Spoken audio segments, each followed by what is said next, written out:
Urukundo ni ijambo rigari, rinini, sinzi ko wabona amagambo y'umwimerere wakoresha usobanura urukundo. Nyuma yo kwitiranya urukundo, kuba wakunze umuntu ndetse no kuba wamwishimiye, uyu munsi naje kugira ngo nkubwire ibintu bizakwereka ko koko wakunze umuntu bitandukanye no kumwishimira.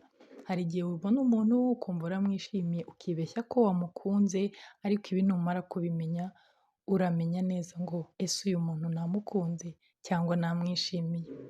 Nguhaye ikaze rero niba aribwo bwa mbere ugeze kuri iyi cano, gushimira by'umwihariko nawe uhora ubana natwe buri munsi. Ikintu cya mbere kizakwereka yuko wakunze umuntu, uzumva hahandi uri mwaba muri kumwe. Igihe cyose ubonye umwanya, igihe uruhutse, uba wumva waba uri kumwe nawe.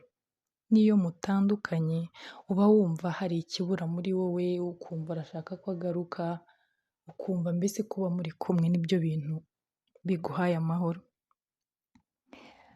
Icya kabiri, iyo muri kumwe wisanga wasetse, ni ukuvuga ngo ntabwo uzi ahantu ibyishimo biva, akantu kose kaba kari fani, n'iyo ibintu akora byaba bidasekeje, wisanga wasetse kandi bimwe byo guseka bitari ukumwenyura. Gatatu, ahantu hose uba umutekerezaho.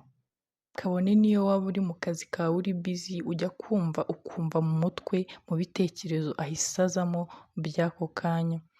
N'igihe waba uryamye uri kuruhuka se ukumva mu mutwe ahise azamo, uramutekereza cyane. Kane, iyo muhuye cyangwa se ukamubona ahantu, sinzi uko wiyumva muri wowe, wumva ari nk'ikintu cy'icyoba gihise kikunyuramo cyangwa ukumva mu nda sinzi ukuntu bigenze, uwo muntu uba umukunda. Gatanu, uba wumva wamumenya byimbitse, uba wumva wamenya byinshi kuri we, ibyo akora se, aho atuye, ibimushimisha, aho akomoka, ibintu nk'ibyo. Uba wumva ufite amatsiko yo kumumenya bihagije. Gatandatu, iyo muri kumwe uba wumva wuzuye kandi utekanye, ku buryo uba wumva nta kindi kintu cyaza kukudisitabinga, ukumva nta kindi kintu ushaka kirenze kuba muri kumwe. Icya karindwi, uba wumva wamubwira byose, uba wumva ari nk'igice kimwe kikugize, ku buryo wisanga nta kintu kimuhisha, ibintu byose uragenda umubwira kuko uba wumva kuba wamubwira ni nk'uko wakwibwira, uba wumva kwa kundi ujya kubwira umuntu ukumva hari ikintu kimeze nka limitation cyangwa se ikintu kikubuza kuvuga, ntacyo uba ukigira, ni ukuvuga ngo uba wumva wamubwira buri kimwe cyose kuri wowe.